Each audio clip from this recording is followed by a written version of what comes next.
Assalamualaikum warahmatullahi wabarakatuh. Sahabat semua, sebelum kita mulai, marilah kita bersama-sama mengucapkan sholawat kepada Nabi Muhammad Shallallahu Alaihi Wasallam. Pernahkah kalian mendengar cerita seorang wanita yang hanya ingin mencari nafkah, namun malah pulang membawa luka tak terlihat? Pernahkah kalian membayangkan bagaimana jika tubuh kalian direnggut di tempat yang semestinya jadi ladang rezeki? Dan yang lebih menyakitkan, bagaimana jika kehamilan justru jadi aib yang harus disembunyikan? Kisah ini bukan hanya tentang cinta yang salah arah. Ini tentang harga diri, tentang ketakutan, dan tentang keputusan paling pahit dalam hidup seorang perempuan. Dengarkan kisah ini, karena bisa jadi ini terjadi lebih dekat dari yang kita kira. Namaku Anissa. Aku lahir di desa kecil di Jawa Tengah. Sejak ayah meninggal dan ibu jatuh sakit, aku tahu aku tidak punya banyak pilihan dalam hidup. Lulus SMA, aku langsung mendaftar sebagai tenaga kerja wanita ke luar negeri. Bukan karena ambisi, tapi karena putus asa. Tahun itu aku baru berusia 20. Masih muda, masih polos, dan tak pernah benar-benar tahu dunia seperti apa yang akan kusambut. Tujuanku adalah Arab Saudi, tepatnya kota Riyadh. Aku ditempatkan di rumah seorang janda kaya yang tinggal bersama anak laki-lakinya. Sang ibu bernama Khalid. Orangnya baik, tak banyak bicara, dan lebih sering menghabiskan waktu di ruang sholat. Tapi anak laki-lakinya, Khalid, berusia 29 tahun, sangat berbeda. Kesan pertamaku padanya adalah aneh. Sorot matanya seperti membaca tubuhku. Bahkan sebelum aku mengenalnya. Hari pertama aku membersihkan ruang tengah, dia sudah memperhatikanku dari balik sofa. "Nama kamu siapa?" tanyanya dalam bahasa Inggris yang cukup lancar. "Anissa," jawabku pelan sambil tetap menyapu. Dia tersenyum. "Kamu dari Indonesia?" Aku mengangguk. Dari situ, aku tahu dia akan menjadi masalah. Tiap hari, ia selalu punya alasan untuk muncul di dekatku. Kadang hanya untuk mengambil minum, kadang pura-pura lewat. Tapi matanya selalu menatapku lama. Tatapan yang bukan sekadar ingin tahu, tapi seperti ingin memiliki. Awalnya aku mencoba bersikap profesional. Tidak menatap balik, tidak menyambut pembicaraan lebih dari sekadar iya dan tidak.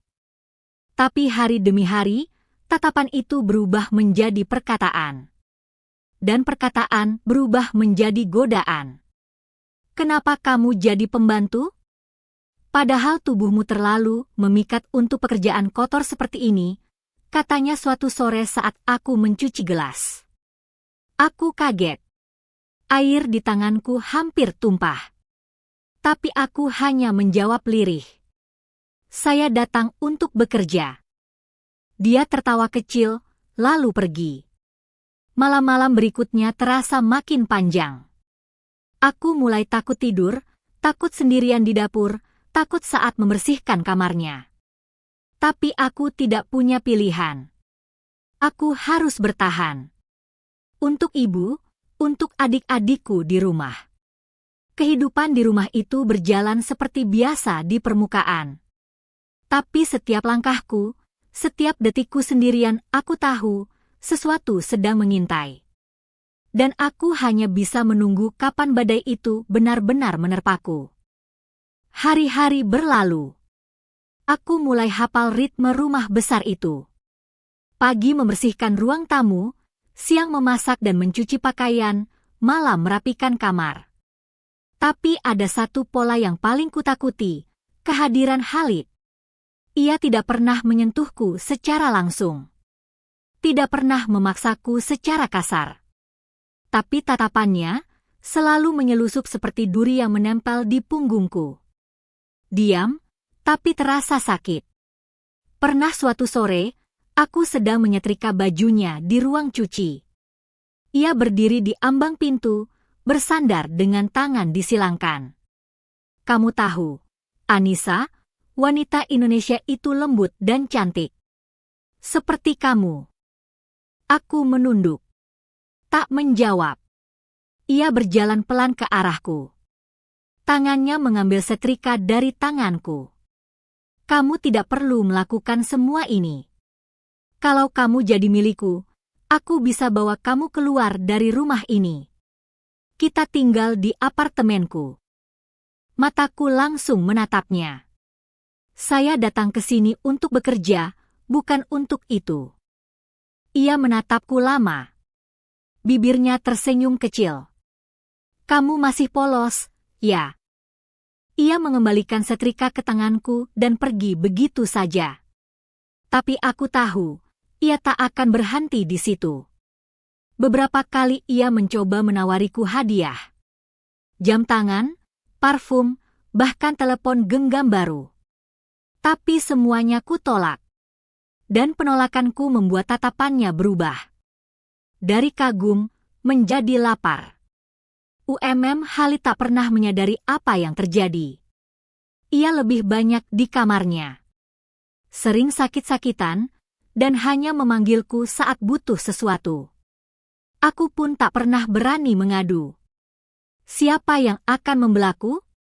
Aku hanya pembantu, di negeri orang, tanpa keluarga, tanpa perlindungan. Hingga suatu malam, saat aku sedang menyapu lorong dekat kamarnya, aku mendengar suara Khalid berbicara di telepon. Iya, dia pembantu. Tapi tubuhnya, ya Allah, seperti pahatan. Aku tak tahan lagi. Aku harus miliki dia. Aku tercekat. Napasku seolah berhenti. Tanganku gemetar memegang gagang sapu. Aku tak tahu harus berbuat apa. Tidak bisa kabur, tidak bisa melawan, tidak bisa bicara pada siapapun. Malam itu, aku menangis di kamar sempitku. Di balik tirai tipis, kutelungkupkan wajahku ke bantal dan berbisik. Ya Robbi, lindungilah aku.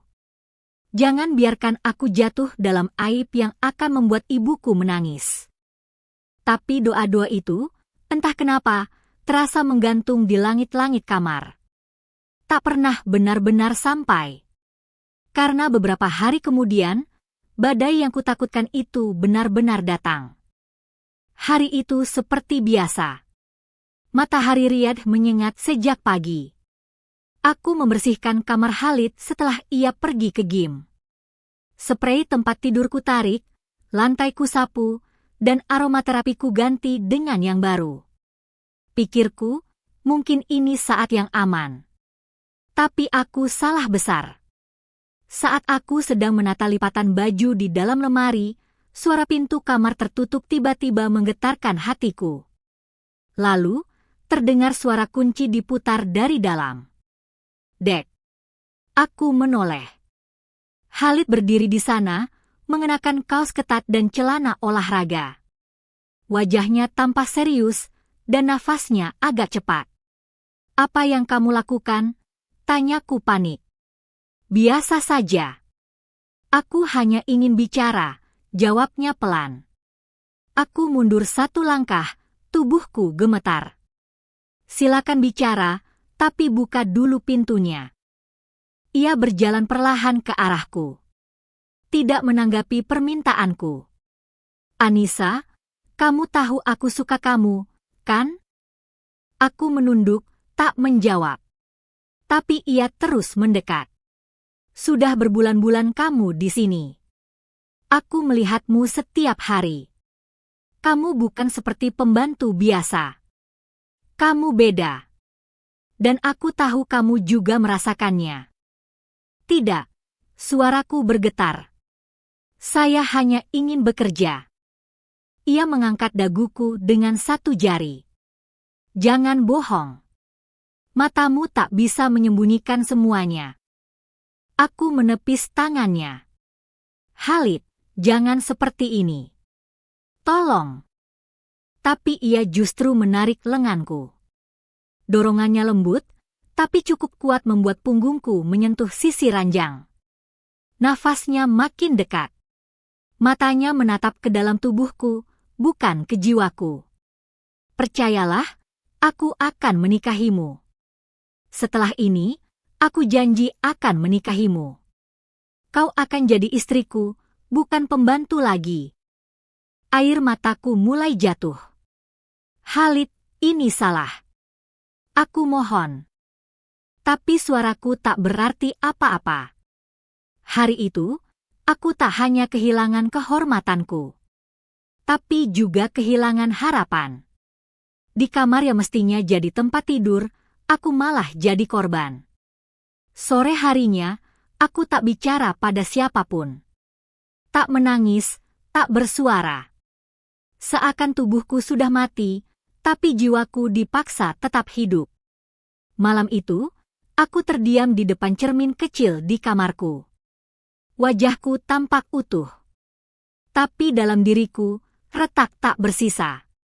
Dan untuk pertama kalinya dalam hidupku, aku ingin pergi jauh, sejauh mungkin dari tempat ini.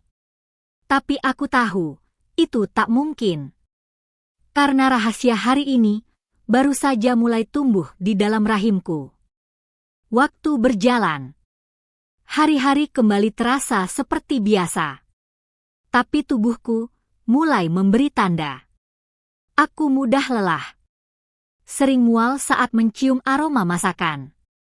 Dan perut bagian bawah terasa berbeda, seolah ada sesuatu yang tumbuh diam-diam di dalam sana. Awalnya, aku mengira hanya kelelahan. Tapi saat aku tak kunjung datang bulan, rasa takut mulai menjalar seperti kabut hitam yang menutup langit hidupku. Aku mencuri waktu ke warung kecil milik imigran Asia dekat kompleks perumahan. Dengan uang seadanya, kubeli alat uji kehamilan, lalu kusembunyikan di balik jilbab. Malamnya, saat semua tertidur, aku mengunci diri di kamar mandi kecil dekat dapur. Kugenggam alat itu dengan tangan gemetar. Lalu kubasahi ujungnya sesuai petunjuk. 3 menit yang paling menegangkan dalam hidupku. Jantungku berdetak seperti genderang perang. 2 garis merah. Mataku mematung. Nafasku tercekat. Dunia runtuh dalam senyap. Aku terduduk di lantai keramik, memeluk lututku, lalu menangis sejadi-jadinya. Tak ada suara, hanya isakan terpendam dalam dada. Aku hamil. Aku benar-benar hamil. Dalam ketakutan dan kebingungan, aku menulis surat untuk Khalid. Surat tangan, dengan bahasa paling lembut yang bisa kutulis. Aku ceritakan segalanya. Tentang hasil tes, tentang kekhawatiranku, dan harapan kecil agar ia menepati janjinya untuk menikahiku. Keesokan harinya, saat Khalid tidur siang, kuletakkan surat itu di meja kecil dekat kamar Khalid. Aku menunggu, dan menunggu. Tapi tidak ada balasan. Tak ada panggilan, tak ada ucapan. Bahkan sekadar tatapan pun tidak. 2 hari kemudian, Khalid akhirnya mendekatiku saat aku sedang melipat pakaian di ruang cuci. Wajahnya dingin. Bukan seperti pria yang pernah berjanji akan menikahiku. Aku baca suratmu, katanya datar. Aku hanya bisa menunduk, menahan air mata. Dengar, kamu tidak bisa melahirkan anak ini. Ini aib. Kalau ibu tahu, bisa jadi skandal. Kamu akan dipulangkan. Bisa dipenjara. Aku menatapnya, tak percaya.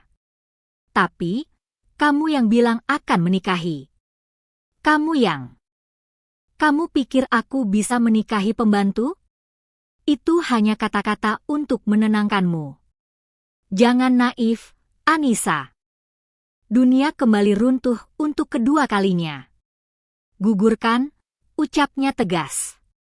Aku akan bantu biaya. Tapi kamu harus bersihkan semuanya. Jangan ada yang tahu. Tanganku gemetar. Itu anakku. Itu anak yang tak boleh lahir.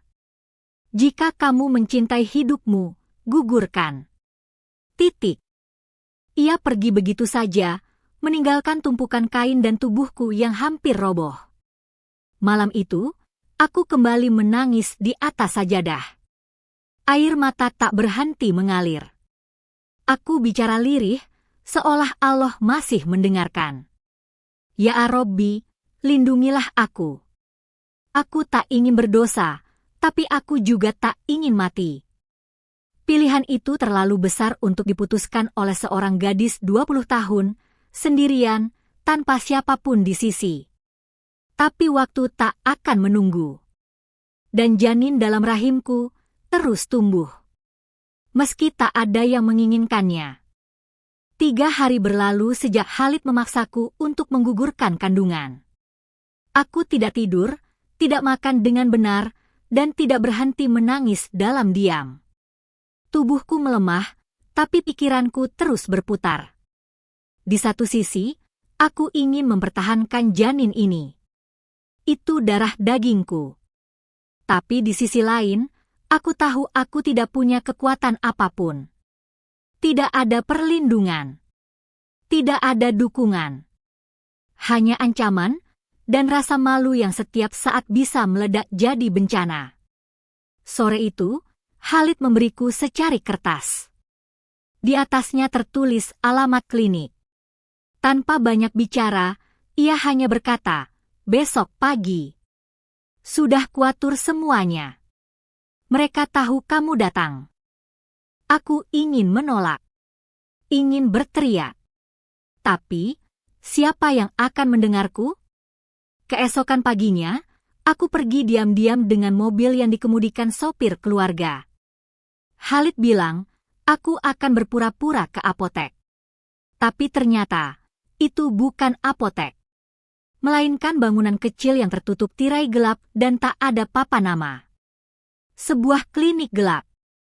Di lorong sempit kota Riyadh. Sopir tidak masuk. Ia hanya berkata, "Cepatlah." Langkahku berat.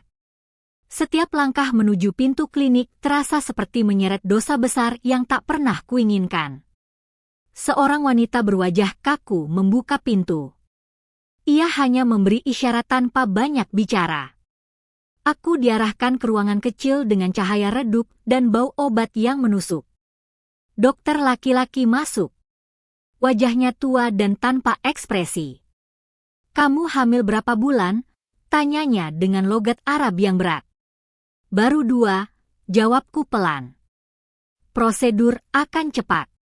Jangan banyak bergerak." Aku ingin berteriak, ingin kabur.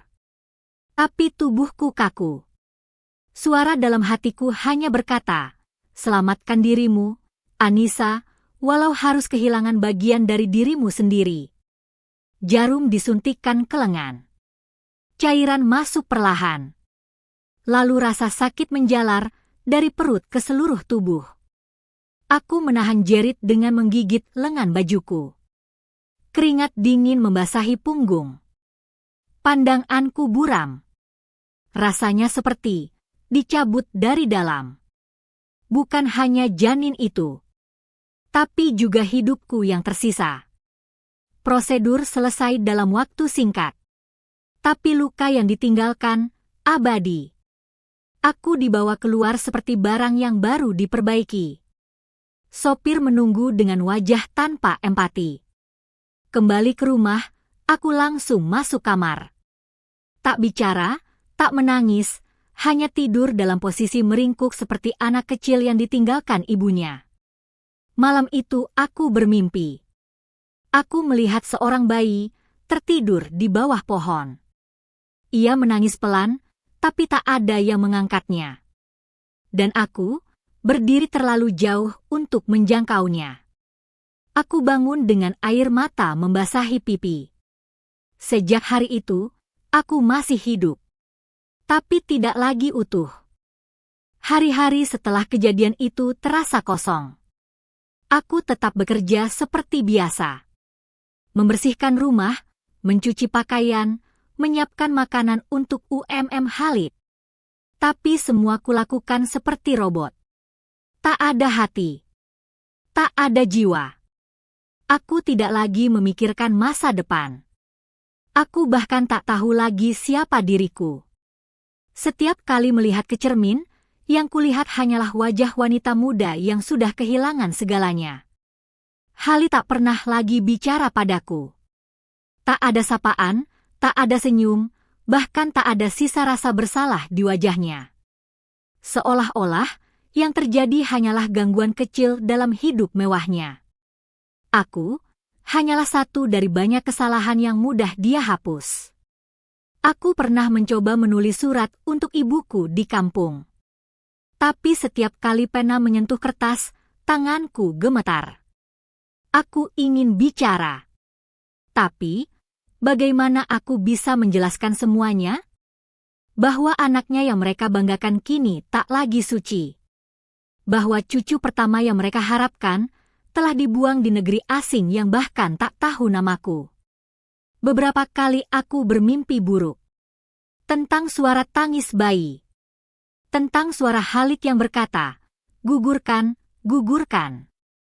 Aku bangun dalam peluh dingin, menangis dalam diam.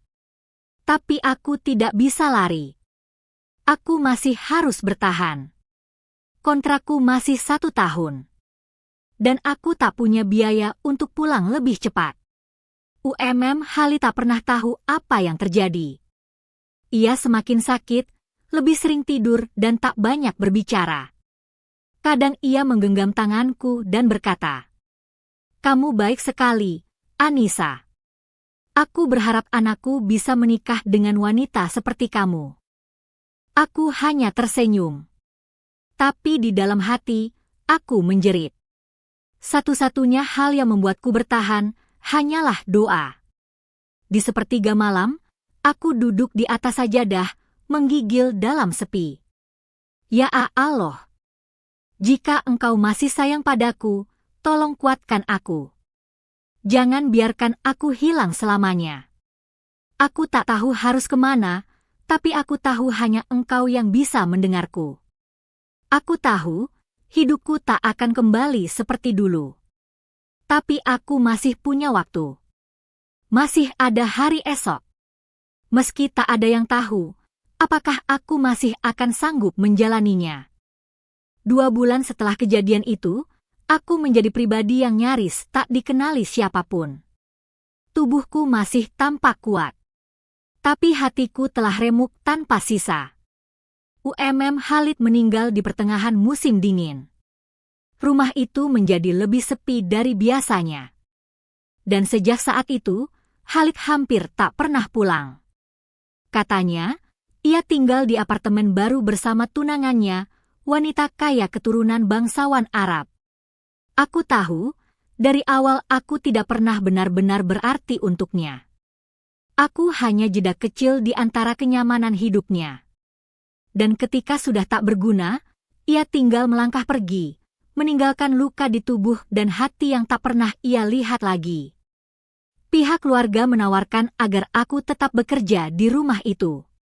Tapi aku menolak. Setelah pemakaman Halid, aku minta dipulangkan ke Indonesia.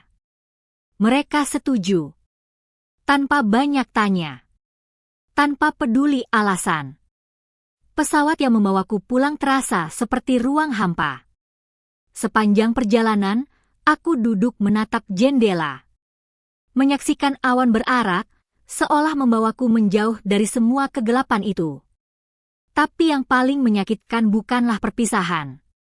Melainkan kenyataan bahwa aku pulang dengan membawa rahasia yang takkan pernah bisa kuceritakan. Setibanya di kampung, ibuku memelukku erat. "Kamu kurusan, Nisa, tapi tetap cantik," katanya sambil membelai rambutku. Aku memaksakan senyum. Ingin menangis, tapi air mata tak lagi punya tenaga untuk jatuh. Hari-hari di rumah terasa tenang. Tapi setiap malam, aku dihantui bayangan masa lalu. Aku sering bermimpi menimang seorang bayi yang tak punya wajah. Kadang aku mendengar suara Halid di ujung lorong. Kadang aku merasa ada kehidupan kecil yang masih tumbuh dalam rahimku, meski aku tahu ia sudah tiada. Waktu perlahan berjalan. Aku mulai menjahit, membantu tetangga, dan membuka warung kecil di depan rumah. Aku mencoba hidup kembali. Tapi tidak bisa menipu diri. Aku takkan pernah kembali seperti dulu. Setiap kali aku mendengar berita tentang TKW yang disiksa, dibohongi, atau diperkosa majikan, dadaku sesak. Karena aku tahu, rasa sakit itu nyata. Dan banyak dari mereka yang memilih diam. Sama sepertiku. Tapi aku tidak ingin kisah ini hilang begitu saja. Karena di balik aib dan luka, ada pelajaran besar yang harus didengar dunia. Aku menulis semuanya. Dengan tangan sendiri, kutulis kisah ini di buku lusuh di sudut kamarku. Bukan untuk dibaca banyak orang. Tapi sebagai pengingat bahwa aku pernah jatuh. Dan dengan izin Allah, aku masih bisa berdiri. Karena aku tahu, aku masih hidup. Tapi aku tidak lagi sama.